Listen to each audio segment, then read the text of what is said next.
Huwag mong itigil yung iyong pagpupuri ng palakpak sa ating Panginoon. Yung palakpak ng pagdakila, yung palakpak ng pagsasabi, Lord, you are great. Come on! You can do more than that. Hallelujah. Purihin ang Panginoon. Sige, bago ka umupo, sabihin mo sa katabi mo, ang palad ko naman, katabi kita. Pwede na tayong umupo. Isang maulang hapon sa bawat isa po sa atin. Tunay po na napakasarap na sumamba sa Panginoon. Amen. No? Sama-sama tayo dito sa lugar na ito, sa isang room na ito, na nagpupuri, sumasamba, umaawit sa Panginoon. No? Ang saya-saya. No? Sarap-sarap. Purihin ng Panginoon. Sige po, sa ating pong topic sa oras pong ito, ang ating pong pag-aaralan is Knowing God through Jesus Christ. Sa pamamagitan ng kanyang anak na si Jesus. Tayo po ay pumikit, yumuko, at tayo po ay manalangin. O Diyos, na po, Lord God, Ikaw ay Diyos na dakila. Ikaw ay Diyos na walang katulad, Panginoon. You are the name above every name. You are worthy of our praise, O God. Tunay po, Lord God, na in lahat ng pagsamba ay nararapat lamang sa inyo, O Diyos. Kaya sa oras pong ito, amin pong ipinagkakatiwala, ito pong pag-aaral po namin muli ng inyo pong mga salita, Panginoon. Dalangin ko po, Lord God, kagaya ng topic namin, makilala ka po namin, mas maunawaan ka po namin, Panginoon, ma-reveal ka po sa amin sa araw pong ito, sa oras pong ito ng aming pong pag-aaral, Panginoon. At gayon din po, Lord God, inyo po, O Diyos, na likhaan kami ng puso na palaging handang sumunod at magpasakop sa mga utos mo na aming pong pag-aaralan. Ingatan mo po yung mga kapatid po namin na pwedeng nasa daan, hahabol, Panginoon, sa worship, Lord God, yung protection mo po ay maranasan po nila kagaya po ng aming pong naranasan sa pagdating po namin dito. Salamat po sa iyo po ang lahat ng papuri, sa iyo po, Panginoon, ang lahat ng pagsamba sa pangalan ng aming Panginoong Yesus. Amen. Praise God. Sige po, knowing who He is, no, yung ating pong Diyos, ating Diyos Ama, sa pamamagitan ng ating Panginoong Hesus. Sundays ago, ang dami po nating tinalakay tungkol sa kung sino yung ating pong Diyos. No, nakafocus tayo in knowing who God is. No, so, siguro 3 Sundays ago, tinalakay natin na si God ay God of grace. No, yung pagiging gracious ng ating Diyos Ama, yung kanyang pagiging love, no, siya yung God of love. Tas last week, natatandaan niyo yung last week, siya ay yung faithful God, no? So, siya ay Diyos na tapat, no, sa kanyang mga salita, sa kanyang mga pangako. Sa araw pong ito, aaralin po natin yung mga katangian na yan ng Diyos, kasama yung iba pang mga katangian niya, pero this time, sa pamamagitan ng kanyang anak na si Jesus, ng kanyang bugtong na anak, o kaisa-isang anak na si Jesus Christ, na sa pamamagitan ng Panginoong Jesus. No? Pag yung nabuhay dito si Jesus Christ, paano niya pinaranas, pinaramdam, pinakita sa bawat isang nakakasalamuha niya, yung iba mga may sakit, yung iba may mga struggle sa buhay, yung iba ng mga naging disciples niya. Paano pinakita ng Panginoong Hesus yung katangian ng Diyos na yon sa kanila? So pag-aaralan natin ulit yung mga katangian ng Lord na pinag-aaralan natin, yung pagiging gracious niya, yung pagiging loving niya, yung pagiging faithful niya. Pero this time, sa pamamagitan ng Panginoong Hesus. No? Sino-sino yung mga nakatagpo niya na pinaranas niya yung kanyang pagiging gracious, yung kanyang pagiging loving, yung kanyang pagiging faithful. Saka yung iba pa na kanyang katangian na pwede nating daanan sa oras na to. Okay, so si Jesus Christ, bakit si Jesus Christ? Yung karapat-dapat na pagpapakilala ng katangian ng Diyos. Pwede bang angels na lang? Diba? Pwede bang ibang tao na lang yung maging representative ng Diyos o yung kumbaga maging magpakita ng katangian ng Diyos? No, so tatandaan po natin, sabi po, Jesus is the visible representation of the invisible God. No, si Jesus Christ, siya yung visible na representation. Lalo na that time na nabuhay si Jesus Christ, siya yung visible na representation kung sino yung Diyos na hindi nakikita.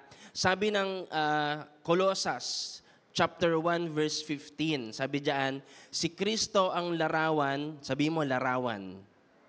Si Kristo ang larawan ng di nakikitang Diyos. So siya daw yung larawan, no, sa Greek na word, yung word na image o yung word na larawan, ginamit yung Greek word niya ay eikon, E-I-K-O-N, no, eikon. Ang sabi doon, ang ibig sabihin daw ng eikon, perfect visible representation. No, so perfect na visible na representation si Jesus Christ kung sino yung Diyos Ama. Okay? No, so sabi diyan, si Kristo ang larawan ng di nakikitang Diyos at siya ang may kapangyarihan sa lahat ng nilikha. So siya yung perfect na representation kung sino ang Diyos nung dumating siya dito. Remember, si Jesus Christ ay Diyos. Tama? Kanina, inawit natin yung how great is our God. Tapos meron dong line, the Godhead 3 in 1. No? So, hindi na natin masyadong pupuntahan yon, pero babanggitin natin na iyon yung pinaniniwalaan natin dito, iyon yung statement of faith natin. No, meron tayong iisang Diyos, pero meron siyang tatlong persona kung tawagin. No, si God the Father, si God the Son, no, si Jesus Christ yun, and God the Holy Spirit. No? Yun yung tinatawag natin Trinity. No? Pag-aaralan natin yan siguro sa mga next time or sa mga cells ninyo. Pero ang gusto kong itatag sa oras na to, yun yung ating statement of faith dito sa church. Yun yung sinasampalatayanan natin. No? Si Jesus Christ ay Diyos. Kasi merong iba na ang pagkakakilala lang nila kay Jesus Christ ay tao lang, propeta lang, maliit na Diyos, parang ganon. No? Meron daw isang bansa na madali daw doon mag-share tungkol kay Jesus Christ kasi tanggap lang sila ng tanggap kay Jesus Christ. Kasi ang gagawin nila, idadagdag lang nila si Jesus Christ sa sets ng mga Diyos-Diyosan nila. No? Ganun lang si Jesus Christ sa kanila. Pero dito, tinatatag natin, si Jesus ay Diyos. Amen? No? So, sabi po ng John chapter 1, verse 1 and 14. Sabi dito sa verse 1, nang pasimula, naroon na ang salita. Ang salita ay kasama ng Diyos at ang salita ay Diyos. No, kailan yung pasimula na yan? Yan yung creation o yung bago yung creation. No? So yung beginning, doon sa Genesis, in the beginning. So sabi diyan, nang pasimula, naroon na daw ang salita. Ang salita ay kasama ng Diyos at ang salita ay Diyos. No, meron daw doon tinatawag na salita. At yung salita na yon ay Diyos. And then verse 14 sabi, naging tao ang salita. No, sino yon? Si Jesus Christ. Ngayon yung word na naging tao, hindi ibig sabihin na nawala na yung kanyang pagiging Diyos. No, si Jesus Christ, nung nabubuhay siya dito, siya ay 100% God and man. No, 100% din siyang tao, 100% siyang Diyos. So, hindi siya 50-50. Nagigets niyo ba ako? Gusto ko lang i-establish to, no, na si Jesus Christ ay Diyos. No, yan yung ating sinasampalatayanan.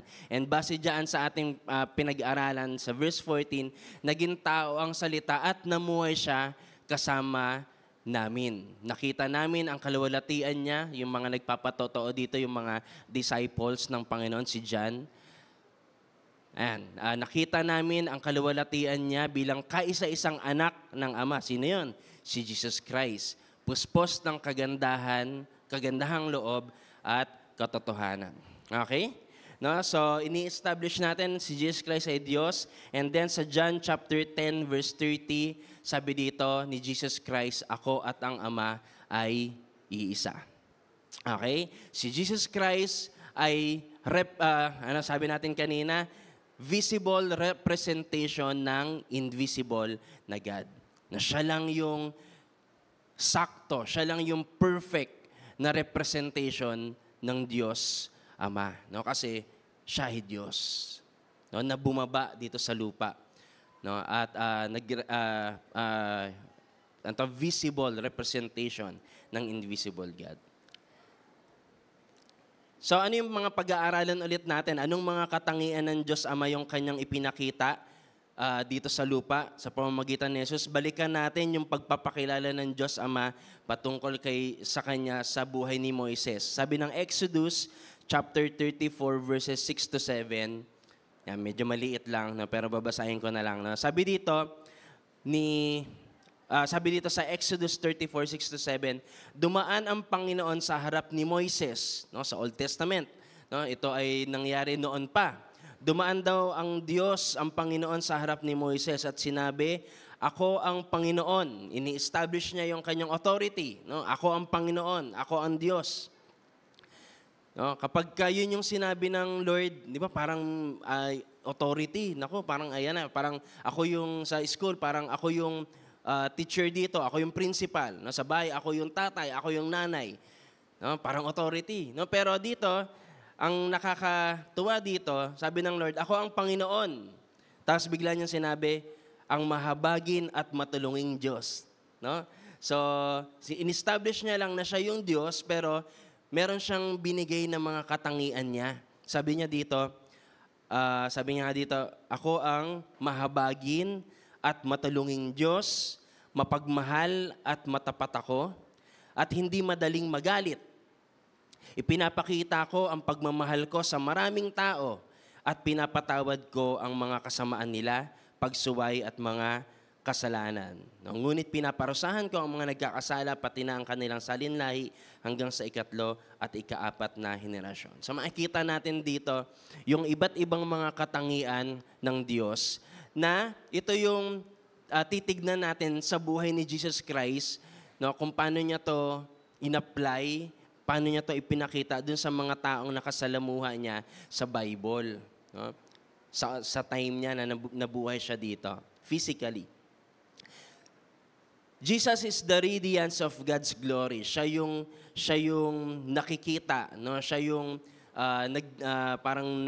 sumasalamin dun sa glory ng Diyos Ama. Sabi ng Hebrews chapter 1 verse 3, sa anak nakikita ang kaluwalhatian ng Diyos, no? O kaya kay Jesus nakikita ang kaluwalhatian ng Diyos, at kung ano ang Diyos ay ganoon din siya, si Jesus. Kung ano ang Diyos ay ganoon din siya. So ano yung mga aaralin natin kanina dun sa Exodus chapter 34 verse 6 to 7 na pagpapakita ni Jesus Christ ng kaluwalhatian ng Diyos. Yung una, mahabagin at matulungin o minsan mapagbiyaya, yung gracious God, last weeks.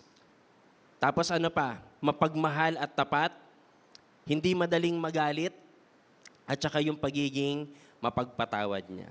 Okay? So unahin natin yung mahabagin at matulungin, o yung compassionate and gracious God. Sa aklat po ng Matthew chapter 14, verse 13 to 14. No? Tignan natin dito, paano pinakita ng ating Diyos, ng Panginoong Hesus, yung pagiging compassionate and gracious niya.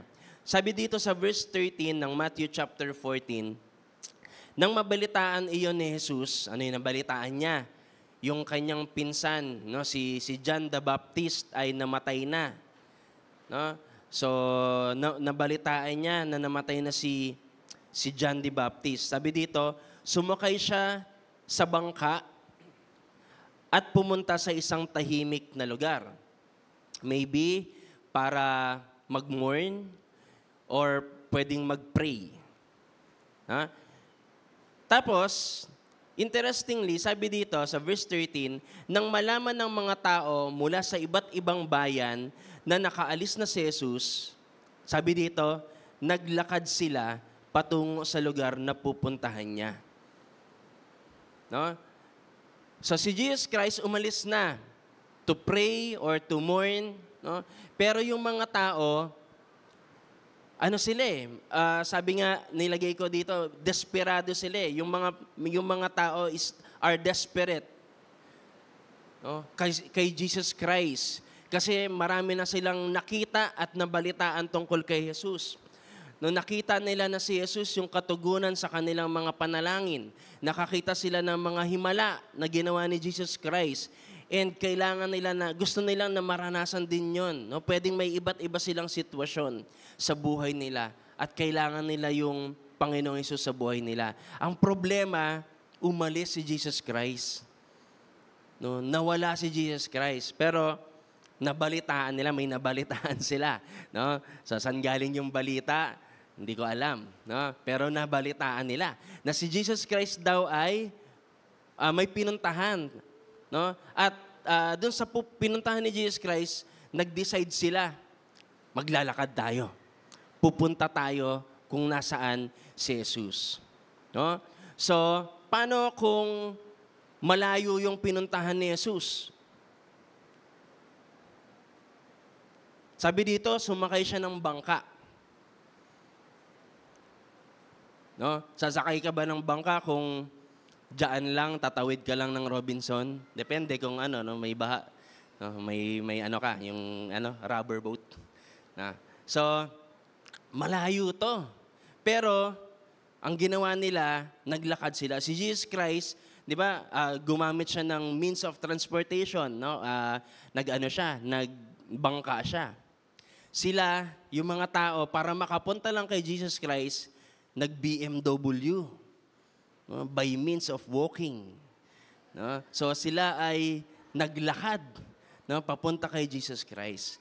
No? And nakakapagod yon, di ba?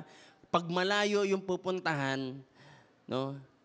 Nakakapagod yun. Hindi natin alam yung weather that time. Pwedeng mainit yon, no? O kaya mahirap para sa iba kasi yung iba may sakit. Pwedeng meron dong may pilay, pwedeng yung mga taga-buhat, di ba, nung mga pilay, mapapagod sila, pero naglakad pa rin sila.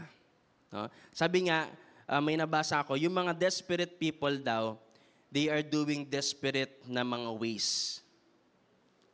No? Kung desperado ka sa Panginoon, talagang gagawa ka rin ng mga desperadong bagay. No? Katulad nito, sige, lakarin na natin. No? Sige, sugod tayo sa ulan.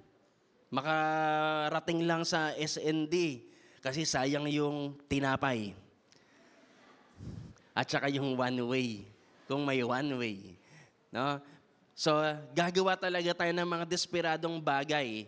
No? Yung mapapagod tayo, maiinitan tayo, mauulanan tayo, o kaya kung ano man yung pwedeng maranasan natin na hindi masaya, masarap, para lang makuha natin kung ano yung gusto natin. Sila gusto nilang mapagaling ng Panginoon. No, maranasan nila yung himala ng Panginoon. So, they did desperate things. Dahil alam nila nga, they know na si Jesus Christ lang yung only way to answer yung kanilang mga needs. So, meron akong tanong dito na nilagay, ano yung sitwasyon mo ngayon? Ikaw ba ay nasa isang desperadong sitwasyon? No? May mga pangamba ka ba? Ano yung pangamba? Yung mga parang hindi ka sure kung mangyayari ba. Yung iba pwedeng nangangamba, makakapagtapos ba ako ng pag-aaral? No? Ganito yung sitwasyon ng finances namin. Yung iba nangangamba sa relationship nila sa tahanan. No? Baka masira yung aming family. No? Yung iba sa work. No? So ano yung sitwasyon mo ngayon? May pangamba ka ba? No? Sabi dito, gayahin natin yung mga tao na naglakad. Alam nila kung sino yung tama nilang hahanapin dun sa kanilang parang desperadong sitwasyon. Si Jesus Christ yun. So kung ikaw nasa isang sitwasyon ka na parang napakahirap na sitwasyon, pumunta ka dun sa tama na pupuntahan mo dapat. Yung makakatugon talaga sa'yo, si Jesus. Kahit nag-aanto pa ka-challenging yung pwede mong daanan para lang makasamba sa Panginoon o para lang maranasan mo ang Lord, gawin mo. No?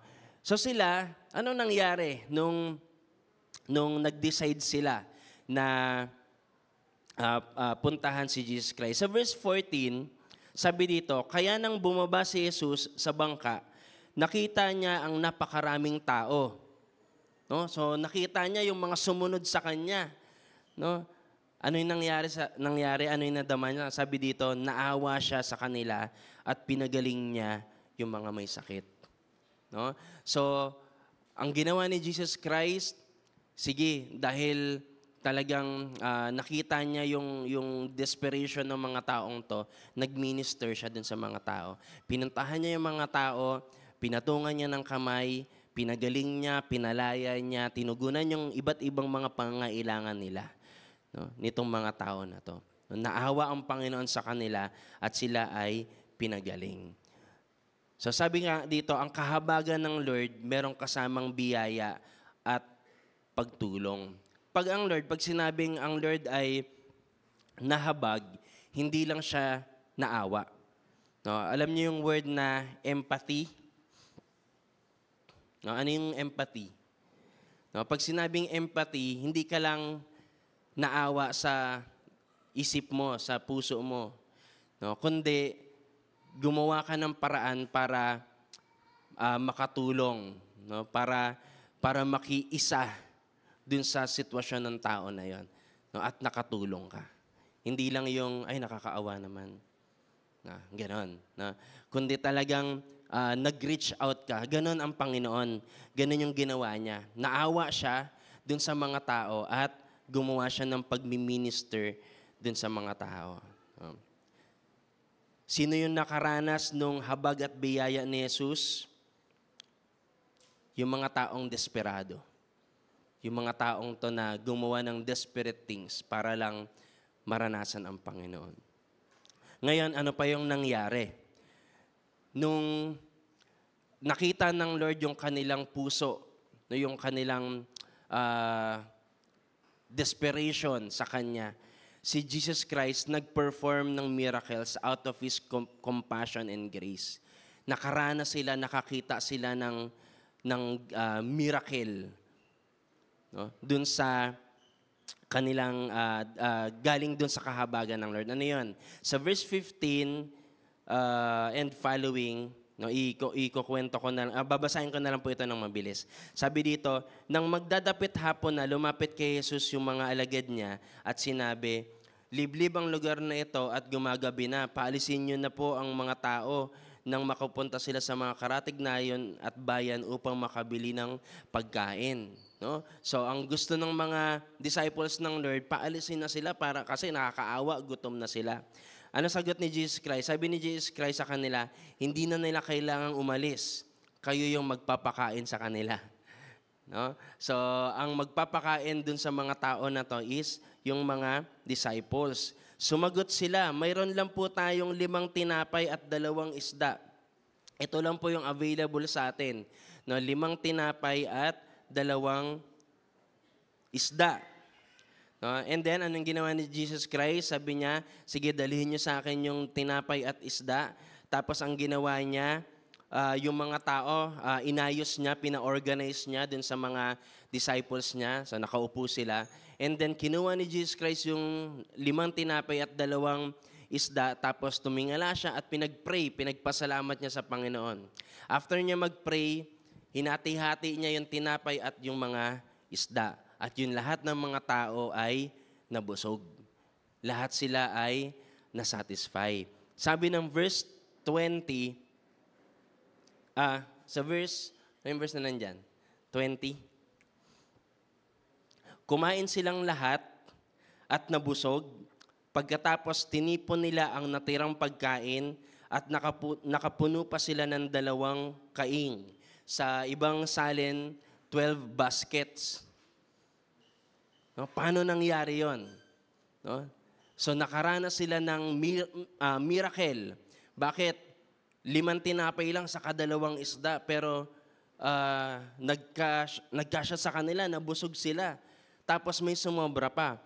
Tapos sa verse 21 sabi, ang bilang ng mga lalaking kumain ay mga 5,000, maliban pa sa mga babae at mga bata. 5,000 na lalaki. So sabihin mo ng lahat sila may asawa, edi 10,000 yon. Tama? Tapos meron silang tig-iisang anak, for example, kasi mga bata. So 15,000, pwedeng 15,000 yung nandun. Ganong karami yung pinakain ng Lord gamit yung 5 tinapay at 2 isda. Paano nangyari yon? Hindi ko po alam. No? Pero ang alam lang po natin, ang Lord, kaya niyang gumawa ng mga milagro sa buhay ng mga taong to. Tapos may sumobra pa, no, na 12 baskets. Okay? Ang Panginoong Diyos, ang Panginoong Jesus, ay kayang gumawa ng milagro sa buhay mo. No? Kahit na sabihin natin, imposible, 2 isda lang, 5 tinapay, imposible. Pero kaya ng Panginoon gawin yan sa buhay mo. Kung nasa isang desperadong sitwasyon ka, huwag kang mag-alala. No? Kasama mo ang Panginoon. Kaya ng Lord na gumawa ng milagro sa buhay mo. Amen? Pwede natin palakpakan si Lord. Praise God. Sino lang ulit yung nakaranas ng miracles na yon? Yung mga desperadong tao, yung mga naglakad. Sabi mo sa katabi mo, buti na lang, nandito ka. Siguro yung katabi mo, nag-jeep yan. O kaya nag-bus, o kaya nag-kotse, yung iba nag-kotse, nag-motor. Pero yung mga nandito lang sa likod, naglakad lang yan for sure. So buti na lang, naglakad kayo kahit na maulan. At kayo yung nakaranas, no, ng pagpapala ng Panginoon. Okay, number 2, yung pagiging abounding in love and faithful ng ating Panginoong Hesus. Paano niya to pinakita? Establish muna natin dun sa John chapter 6, verse 38, yung mission ni Jesus Christ. Sabi dito ni Jesus Christ, sapagkat naparito ako mula sa langit upang gawin ang kalooban ng aking Ama na nagsugo sa akin at hindi ang sarili kong kalooban. Ang mission ni Jesus Christ, gawin kung ano yung kalooban, kung ano yung gusto ng Diyos Ama. Then sa Luke chapter 19 verse 10, sabi ng Panginoong Hesus, sapagkat ang anak ng tao ay naparito upang hanapin at iligtas ang naliligaw. No? So yun yung kanyang mission statement. Naparito ako para hanapin at iligtas ang mga naliligaw, yung mga napapahamak.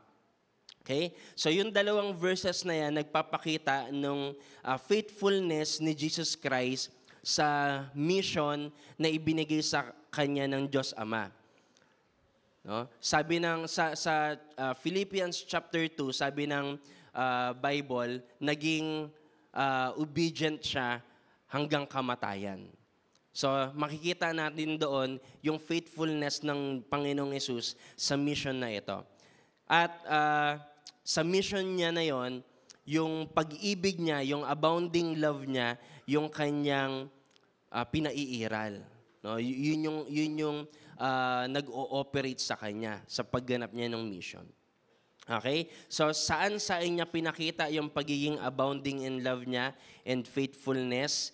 Una, dun sa mga repenting sinners, dun sa mga tao na nagsisisi na dun sa kanilang mga nagawang kasalanan. Sa Luke chapter 19, verses 8 to 9, no, makikita natin dito yung buhay ni Zacchaeus.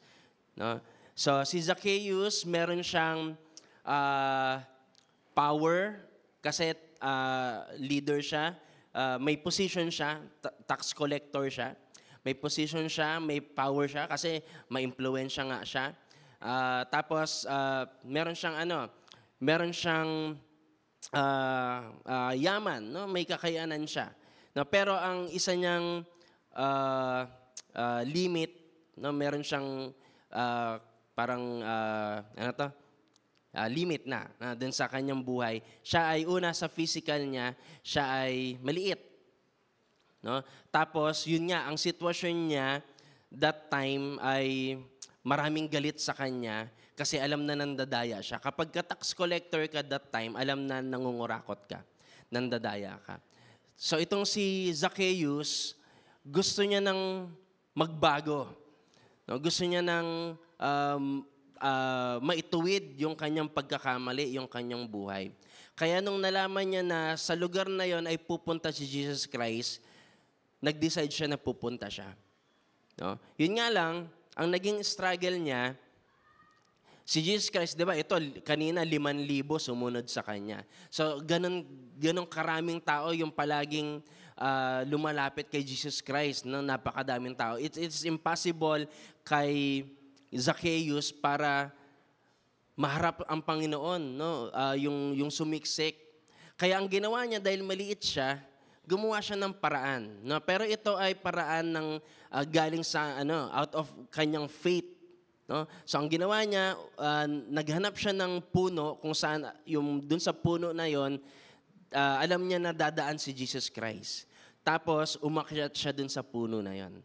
Inabangan niya si Jesus Christ dun hanggang sa si Jesus Christ ay matapat, no, doon sa puno na yon. Para makita niya ang Panginoon, para mapansin siya ni Jesus Christ.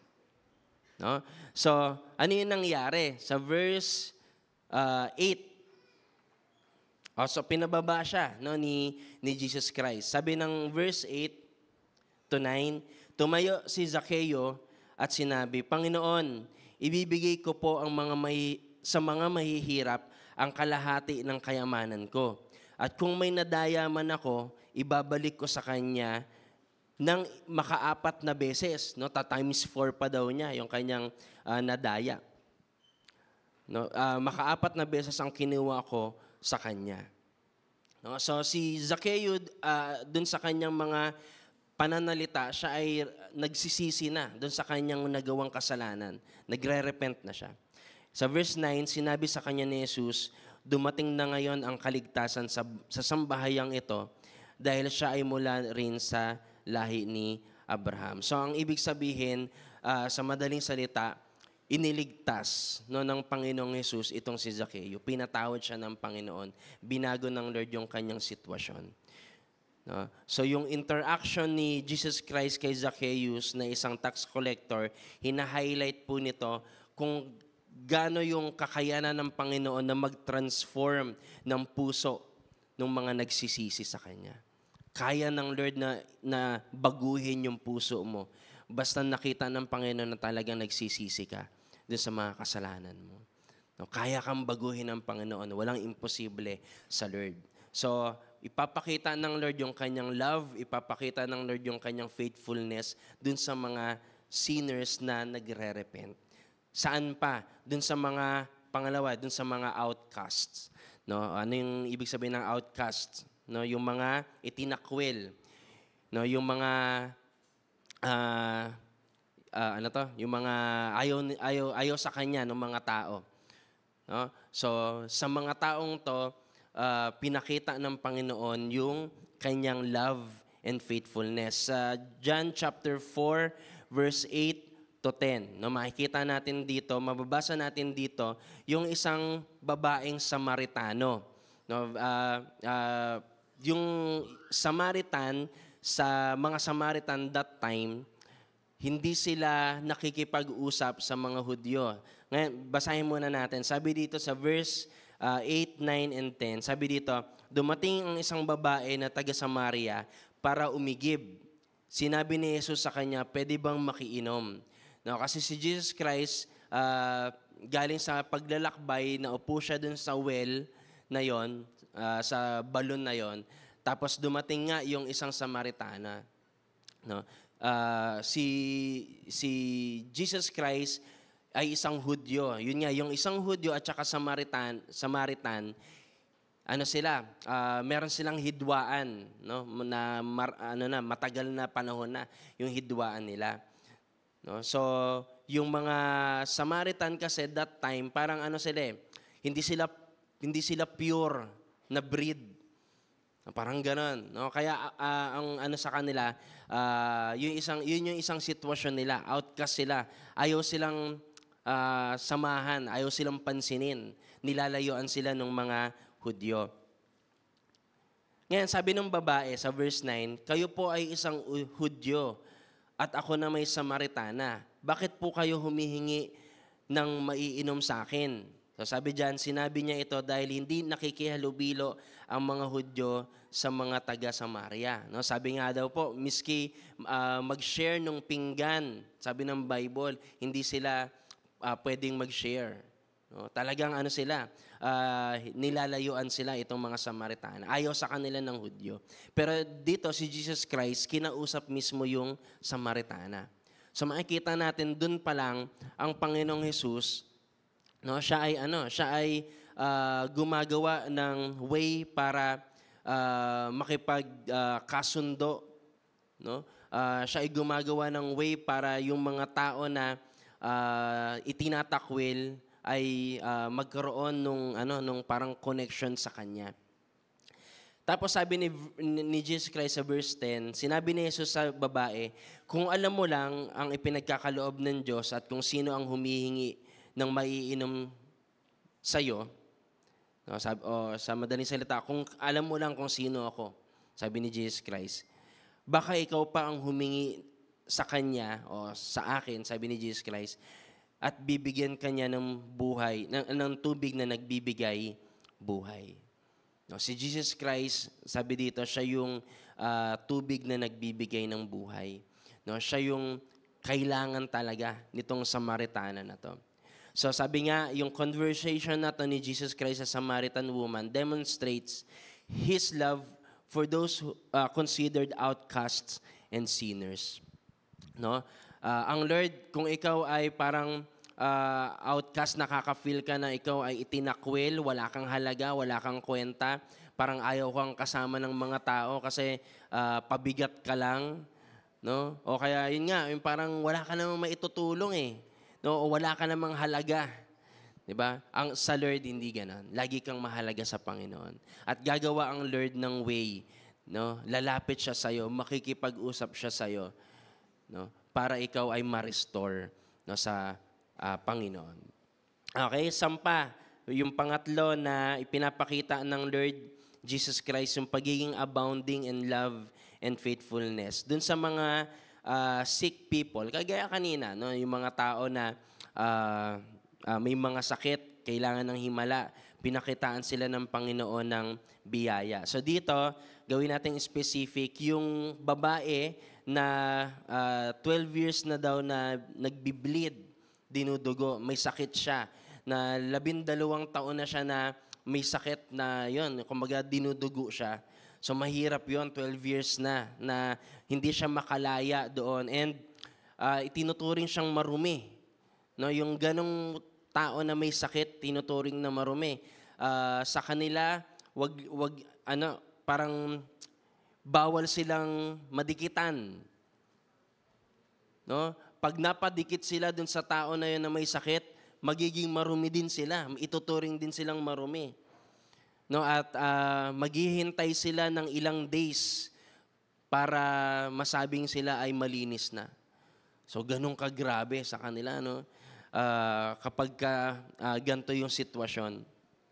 Ngayon, itong babae na to sa Mark chapter 5, verse 27 to 29, nabalitaan niya ang tungkol kay Jesus sa verse 27, kaya nakipagsiksikan siya sa mga tao upang mahipo man lang ang damit ni Jesus. No? Siguro, nasanay na siya na bawal kong hawakan yung pinakabalat ng mga tao, no? Kahit na yung laylayan lang mahawakan ko. Or pwedeng faith niya yon, no? Kilala ko si Jesus Christ, nakarinig ako ng mga himala niya, no? Alam ko na mahawakan ko lang yung damit ng Panginoon ng Jesus, gagaling na ako. So siya, desperate din siya kagaya kanina, no? Nung mga taong may sakit na naglakad para ma-meet ang Panginoon. Ito ganun din, kagaya din na Zacchaeus, na problema siya, paano siya makakalapit sa Panginoon, pinagsisiksikan siya ng mga tao. Pero sa kanya, sabi niya, gagawa na ako ng desperate na move, no, para lang gumaling ako. So anong ginawa niya? Nakipagsiksikan siya. No? Sabi dito, sa verse 28, no, naisip niya, mahawakan ko lamang ang damit niya, ay gagaling na ako. No, and then sa verse 29, biglang tumigil ang kanyang pagdurugo. Nangyari na. No? Hindi ko na lang nilagay po dyan. No? Sumiksik siya dun sa mga tao, nahawakan niya yung laylayan ng damit ng Panginoong Yesus. May dumaloy na kapangyarihan kay Jesus Christ, naramdaman niya. No? Kaya sabi niya, may humawak sa akin. Sino yung humawak sa akin? No? Sabi ng mga disciples niya, Lord, pinagsisiksikan ka ng mga tao. Siyempre, parang ibig sabihin na parang mandaming nakahawak sa'yo. Pero sabi ni Jesus Christ, hindi, naranasan ko may humawak sa akin, may dumaloy na kapangyarihan sa akin. So, at that time, umamin yung babae. No? Pero, hindi nagalit ang Panginoon sa kanya. No? Sabi doon, biglang, sa 29, biglang tumigil ang kanyang pagdurugo nang mahipo niya yung damit ni Jesus at naramdaman niyang magaling na siya. No? Si Jesus Christ, yung tagpong yon, pinakita niya dun sa babae na umaasa sa kanya na hindi niya to bibiguin.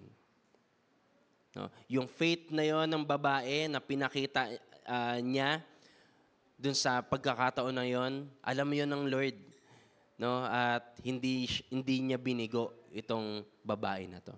So ikaw, yung paglapit mo sa Panginoon, yung gagawin mong decision na lalapit ka sa Lord, meron kang gustong ipaayos sa Panginoon, no? Meron kang gustong ilapit sa Kanya, ganun din yung mararanasan mo. Hindi ka rin bibiguin ng Panginoon. Mararanasan mo yung pagpapagaling sa'yo ng Lord. Mararanasan mo yung himala ng Lord sa buhay mo. Mararanasan mo yung pag-ibig ng Panginoon. No? Hindi ka bibiguin ni Lord. Hindi niya sasabihin, wag mo kong hawakan. No? Baka marumihan ako. No? Hindi ka gaganunin ng Panginoon. Diba? Sabi niya nga, diba, dun sa mga nagwo-worry, lapat kayo sa akin. No? Come to me and I will give you rest. Yun yung gusto ng Lord, no? Lapit ka lang sa Kanya. So, wag ka nang mag-atubili, wag ka nang mag-alinlangan na lumapit sa Panginoon.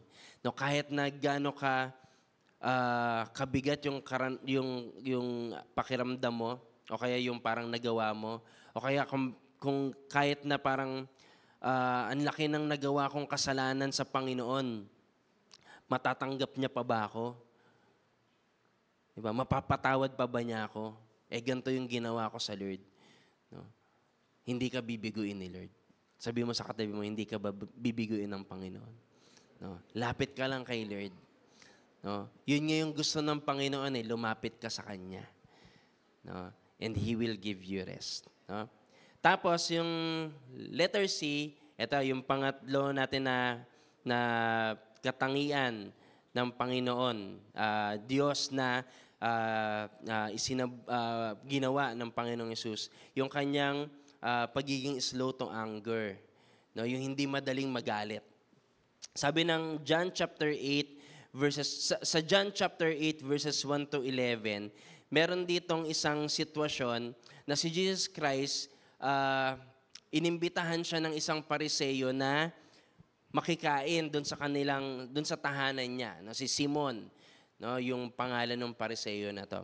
Tapos, meron doon daw isang babae na makasalanan, nakagawa ng isang malaking kasalanan. Itong babae na to. And sobrang guilty siya doon sa ginawa niyang kasalanan. At gusto niyang makalaya doon, gusto niyang mahil doon, gusto niyang maranasan yung pagpapatawad ng Panginoon doon sa kanyang nagawang kasalanan. Marahil, hindi lang siya yung nasaktan, kundi nakasakit din siya ng mga tao. No? Tapos nabalitaan niya na si Jesus Christ nandun sa bahay ni Simon. No? Nag-i-stay siya doon. So ang ginawa niya, pumunta siya doon sa bahay na yun ni Simon. Tapos, lumapit siya sa Panginoon. Nagpatira pa siya sa harapan ng Panginoong Hesus. Umiyak siya dun sa paanan ng Panginoon. No, sobrang iyak. Alam niyo, talagang desperado na pag-iyak. Yung talagang nagsisisi na pag-iyak. Nakaiyak ka na ng ganon. No? Yung talagang sising-sisi ka sa nagawa mong kasalanan. So umiyak siya dun sa paanan ni Jesus. Tapos sabi ng Bible, kailangan punasan ang ginawa niya, pinunasan niya yung buhok, yung paa ng buhok niya. No? So yun yung yun yung isang sitwasyon doon. And then Meron din sa aklat po ng John chapter 8, babalikan po natin 'yon, mamaya yung kwento din na 'yon. Dito naman sa John chapter 8 verses 1 to 11, meron din po ito same na sitwasyon. Meron din po dito isang babae na ganun din yung sitwasyon niya. Ano din siya, parang nakagawa din siya ng isang kasalanan na lumapit siya sa Panginoon. No? At actually dinala siya ng mga Pariseyo sa harapan ng Panginoon. Tapos, sabi ng mga Pariseyo, yung ginawa niyang kasalanan, katulad nung una kong kinuwento, mamaya babalikan natin siya. Itong nagawa niyang kasalanan, yung pangangalunya, no? Ang sabi ng batas, kailangan siyang batuhin hanggang siya ay mamatay. No? So, yung galit ng batas, alam niyo yung parang yung batas na parang babatuhin, parang galit yung batas no? Doon sa mga taong ganon, no? So, sabi doon, kailangan siyang batuhin hanggang siya ay mamatay. Ganong kagrabe that time. No? So, babatuhin talaga siya hanggang siya ay mamatay. No, ano kaya yung mga ipambabato sa kanya? No, hindi naman siguro mga graba 'yon. No, malalaking bato siguro 'yon, no, na talagang mabubukulan siya, yung bungo niya ay talagang mapupuruhan, no, at pwede hanggang sa mamatay siya, no. 'Yun yung batas. No? So, ganun yung hinihingi, no, nung sitwasyon na 'yon. No? Naggalit. Pero sa verse 7, 10, and 11, sabi dito sa verse 7, ngunit paulit-ulit silang nagtanong kung ano yung sa palagay ni Jesus Christ yung dapat na gawin. Sabi dito, tumayo si Jesus at sinabi sa kanila, kung sino sa inyo ang walang kasalanan, siya ang maunang bumato sa kanya. No? So, sabi ng Panginoon, kung sino yung walang kasalanan sa inyong nagawa, sige, siya yung unang bumato. No? So, hindi nagalit ang Panginoon sa kanya na ginawa. No? Kundi, ang ginawa dito, hinarap niya yung mga humuhusga sa kanya. No? And then, dahil lahat ng mga tao na nandun, alam nila na sila ay nagkasala din, sabi ng Bible, umalis sila. Pagkatapos, sabi ng verse 10, tumayo si Jesus at sinabi sa babae, nasa na sila, yung mga nag-aakusa sa'yo? No? May humatol ba sa'yo? No? Sabi ng babae sa verse 11, sumagot yung babae, wala po. No? Sabi ni Jesus sa kanya, hindi rin kita hahatulan. No? Maari ka nang umalis, no? Pero ano yung paalala ng Panginoon? Huwag ka na muling magkasala. No? Dito, ano ba yung slow to anger? No? Yung slow to anger, in reference kay Jesus Christ, it means na despite nung presence nung sin, despite nung kasamaan na nagawa, na nakasalanan na nagawa, ipapakita pa rin ng Lord yung kanyang patience and mercy. No, yun yung pagiging slow to anger ng Panginoon. No? So tayo kasi, 'di ba, yung galit natin minsan kapag may mga ganong tao, 'di ba? Talagang galit na galit tayo sa mga tao, 'di ba? Kapag nakagawa sa atin ng kasalanan, ang dami nating anger. No? Sa mga tao. Pero ang Lord, ang sabi dito, hindi niya hinatulan yung tao, yung babae. No, sabi niya dun sa babae, hindi rin kita hahatulan. Tapos si Peter may patotoo din patungkol kay Jesus. Sabi ng 1 Peter chapter 2 verse 23. Sabi dito, ininsulto siya si Jesus Christ, ngunit hindi siya gumanti ng insulto. Pinahirapan siya, ngunit hindi siya nagbanta. Ipinagkatiwala niya ang lahat sa Diyos na humahatol ng makatarungan. No? Hindi si Jesus Christ yung nagsabi tungkol dun sa bagay na yon. Pero nakita yun ng disciple niya, si Peter. Grabe yung Panginoon. Hindi gumante nung pinagbabantaan. No? Sabi dito, nung ininsulto, hindi siya gumante. Nung pinahirapan, hindi siya nagbanta. Ang ginawa niya, pinagkatiwala niya sa Diyos Ama. yung lahat. No? So ang Panginoon, kung meron kang nagawang malaking kasalanan niya, ganun din, hindi ka niya hahatulan. Sabi ng John chapter 3, verse 17, no, di ba? John 3:16. Sa verse 17, sabi doon, dumating ang Panginoon not to condemn the world, no, but to save the world. Dumating ang Lord, hindi para ikondena ka. No, makasalanan ka, wala kang kwenta, wala ka nang magagawa, mapapahama ka lang. Hindi yon yung dahilan kung bakit dumating ang Panginoon. Kundi sabi dito, dumating siya para i-save ka. So, yung desire na yon ng Lord na i-save tayo, nag-ooperate yung kanyang pagiging slow to anger. Imbis na magalit siya, pinairal niya yung kanyang patience and mercy. Ngayon, kagaya ng babae na to, hindi siya na pahamak, naligtas din siya. Ganon din tayo, no, sa Panginoon. No? So, mararanasan natin yung pagiging mahinahon ng Panginoon. And last, yung pagiging forgiving ng ating Lord. Sa Luke chapter 7, verse 37 to 50, ito yung kaninang kwento ko. The same, not the same na babae, pero the same na kasalanan na nagawa ng babae na to. So, 'di ba, kailangan siyang batuhin hanggang mamatay. Alam niya kasi yung alam niya yung bigat na mararanasan din niya dun sa nagawa niyang kasalanan. Kaya sobrang desperate siya. Gusto niyang mabago yung sitwasyon niya. Kaya nung nalaman niya na si Jesus Christ nandun sa bahay ni Simon na Pariseo, pumunta siya doon. Sabi ko nga kanina, nagpatira pa siya sa paanan ng Panginoong Yesus. Nabasa ng luha niya yung paa ni Yesus. And then, ang ginawa niya, pinunasan niya ng buhok niya. No, hindi man lang yung damit niya, no, yung pinampunas niya yung buhok niya mismo. And then, after that, binuhusan niya ng pabango ang Panginoong Yesus. No? So,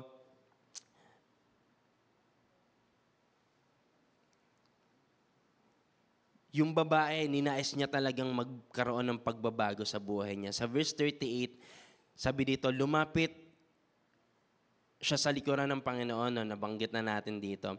So pinakita ng babae yung kanyang matinding pagsisisi. And then sa verse 48, pagkatapos sinabi ni Jesus sa babae, pinatawad na ang iyong kasalanan. No? So yun yung point natin, number 4. Yung katangian ng Diyos na ginawa ng Panginoon, yung pagiging forgiving niya. No, kaya niyang magpatawad, pwede siyang magpatawad. Hindi lang yung hindi lang yung kagaya ng pagpapatawad na meron tayo. You know what I mean? Yung, di ba may nagkakasala sa atin, tapos sinasabi natin, o sige, okay na yon, pinapatawad na kita. Hindi lang ganong klaseng pagpapatawad yung ginawa ng Panginoon sa kanya. Kundi, yung talagang nilinis siya sa kanyang kasalanan. No? Kaya yung mga Pharisees that time, hinuhusgahan si Jesus Christ ng pagiging blasphemous. No? Sabi nila, kalapastanganan ang ginagawa ng Panginoon, kabastusan, ano pa ba yung pwedeng, ibig sabihin ng kalapastanganan? Parang, yun, binawalang galang mo ang Diyos. Kasi ang Diyos lang yun dapat may kakayanang magpatawad, tas ikaw nagpapatawad ka. Hindi naman nila kasi alam that time, no? O hindi nila tanggap that time na si Jesus Christ at ang Diyos ay iisa, kagaya ng ating binanggit kanina. No? So, si Jesus Christ, yung authority niya to forgive, dahil dun sa nagawang kasalanan ng babae, ginawa niya. Pinatawad niya yung babae. Ngayon, naligtas yung babae. Bakit? Paano? Sabi sa verse 50, sinabi ni Jesus sa babae, iniligtas ka ng iyong pananampalataya. Umuwi ka na ng mapayapa. So, paano naligtas yung babae? Paano siya napatawad? Paano siya nalinis? Paano nawala yung guilt sa kanya? Paano siya pinatawad ng Lord? Dahil sa kanyang, anong nakita ng Lord? Yung faith niya. Dahil sa kanyang pananampalataya. No? At yung pananampalataya niya na yon, dinala siya sa kaligtasan. Sabi ng Lord sa kanya, iniligtas ka ng iyong pananampalataya. No? Kaya yung pagpapatawad na tinanggap mo sa Panginoon, kung lalapit ka sa Kanya, no, at hihingi ka ng kapatawaran sa Panginoon, sabi dito, lilinisin ka ng Lord, ililigtas ka ng Lord dahil sa faith na ginawa mo, no, na pinairal mo. Okay? Yung faith natin, very powerful. Yung faith natin sa Panginoon, napakalaki ng magagawa nito para tayo ay maligtas, no? Para tayo ay mapatawad. Okay? So tayo, end natin dito, no, sa dalawang verses na to. No?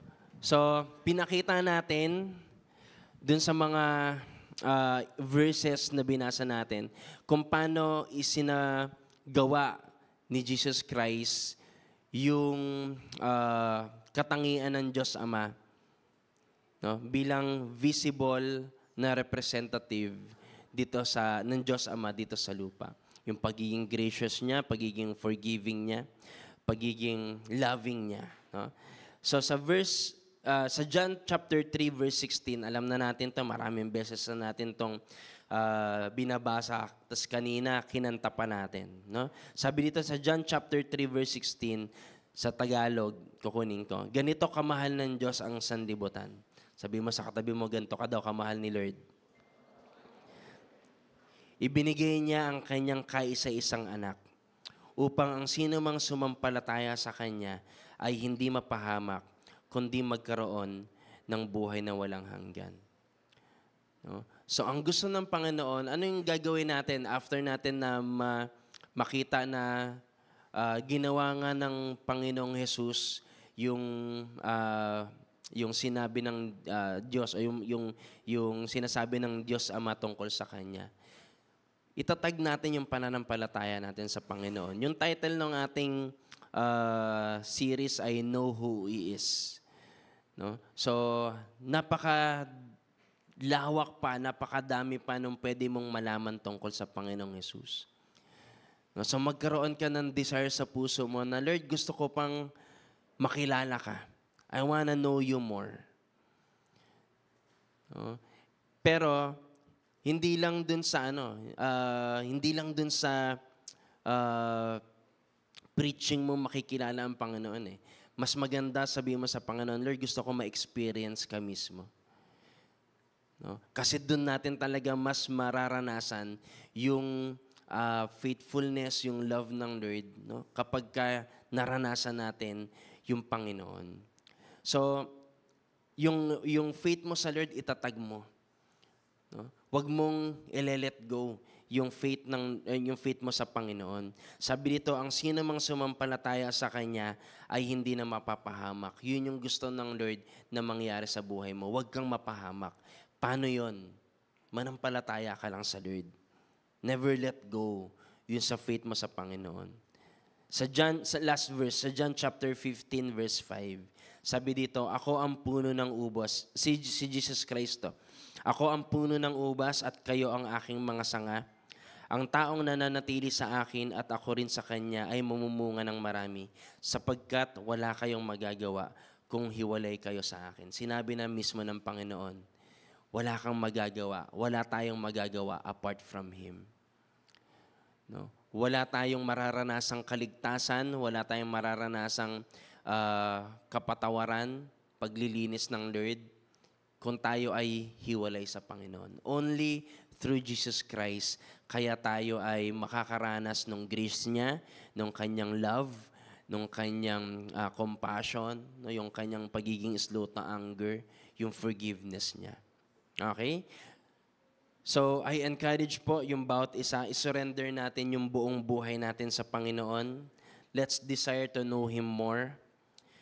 Pero sabi nga kaninang umagi ni Pastor Modi, yung totoong pagkilala sa Lord. Yung totoong pagkilala sa Panginoon na magdadala sa atin na maninindigan tayo sa faith kahit na may mga challenges sa buhay. Icha-challenge kasi talaga yung faith natin eh. Pero kung kilala mo talaga ang Lord, dun ka maninindigan sa pagkakakilala mo na mahal ako ng Lord palagi. Hindi ako pababayaan ng Panginoon. Yun yung totoong pagkilala sa Panginoon. Yung umaasa ka na ililigtas ka niya despite ng mga challenges sa buhay mo. So ito, hindi ako yung magpapasya po nito. Yung pananatili mo sa Panginoon, kaya ko lang gawin is to encourage you. Pero you decide. So sa oras na to, pwede kang yumuko at pumikit. Pwedeng ikaw yung makipag-usap sa Panginoon muna sa oras na to. Ang gusto ng Panginoon, lumapit ka sa Kanya. Ang gusto ng Panginoon, manatili ka sa Kanya. Ang gusto ng Panginoon, i-decide mo na, Lord, kahit ano yung mangyari o maganap sa sitwasyon ko, magtutuloy ako sa pananampalataya sa'yo. I will never let you go. Okay? So, bibigyan ko kayo ng ilang minuto para i-decide iyon sa Panginoon. And then I will close a prayer. Okay? Let's pray. Personal prayer. Decision.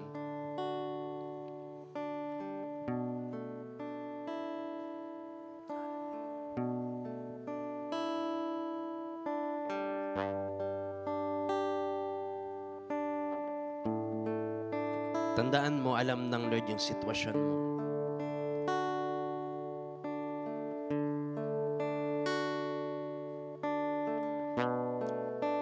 Kung may problema ka, alam ng Lord yung bigat ng problema mo na yun. He's just waiting.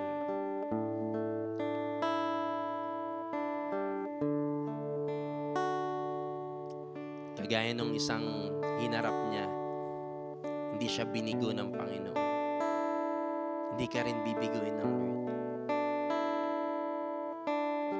Surrender your life to Him.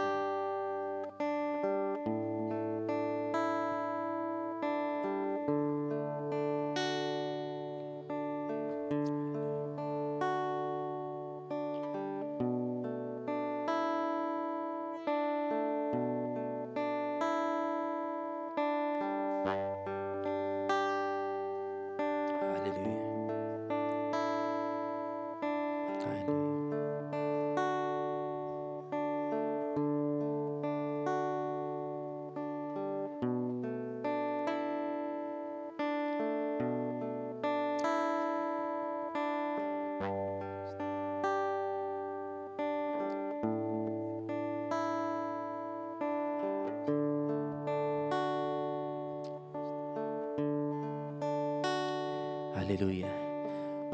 O Diyos na maibigin, mahabagin, mapagmahal, tapat, mahinahon, at mapagpatawad.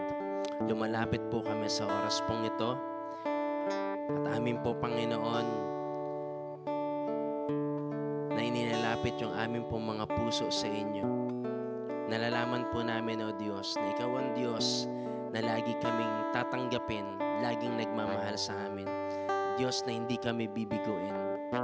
Kagaya ng mga tao na nakaharap ka, nakaranas nung pagpapatawad mo, ng love mo, ng miracles mo. Dahil dinisire nila kayo. Dahil gumawa sila ng mga desperate na bagay. Dahil sila ay mga desperado sa iyo. Ganon din po yung amin pong gagawin sa oras na to. Lord, narinig mo yung mga prayers ng mga anak mo pong ito na naririto. Yung kanila pong pagpapasya, O Diyos, na manatili sa iyo, na magtiwala sa iyo, na manampalataya sa iyo, kahit na ano yung mangyari ng mga sitwasyon sa kanila pong buhay. And I pray, Lord, i-bless mo po itong prayers po nila. I pray, Lord God, Ikaw yung magsangkap sa kanila ng lakas. Ikaw yung magsangkap sa kanila ng kakayanan. Ikaw yung magsangkap sa kanila ng pananampalataya at pagtitiwala sa inyo. At laging maalala nila, O Diyos, na hindi mo sila iiwan at pababayaan. At laging yung tulong mo ay mararanasan po nila, O Diyos. Itatawid mo sila at pagtatagumpayin mo sila, Panginoon, sa sitwasyon ng kanila pong buhay. Kahit na may mga pangamba, O Diyos, patungkol sa kinabukasan, Panginoon.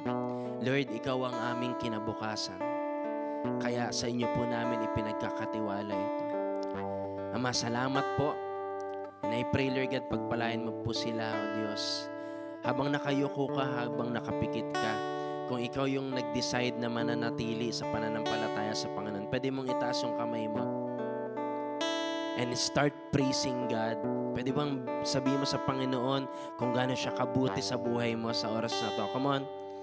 Sabay-sabay tayo. Sabihin mo sa Lord kung gaano siya kabuti, kung gaano siya katapat. Alalahanin mo kung ano yung mga ginawa sa iyo ng Panginoon. Hallelujah. Kung ikaw ay pinagaling ng Lord, kung ikaw ay pinagtagumpay ng Panginoon, pasalamatan mo ang Lord sa mga bagay na ito. And believe na patuloy na ipaparana sa iyo ng Panginoon yung pagpapalang niyan dahil kasama mo siya. Lord, salamat po sa hapong ito, Panginoon, dahil muli mo po kami, Lord God, na binigyan ng pag-unawa, O Diyos, na ikaw po yung natatangi namin, Lord God, na dapat nalapitan, Panginoon. Ikaw ang Diyos. Ikaw po yung Panginoon, O Diyos, na amin pong sasampalatayanan, pagtitiwalaan sa amin pong buhay na ito. Salamat po. Sa iyo po namin ibinabalik ang lahat ng papuri, ang lahat ng pasasalamat at pagsamba sa pangalan ng aming Panginoong Yesus. Amen. Praise God. Hallelujah. Meron tayong mga first-timers na kasama ngayon. Pwede bang yung mga first-time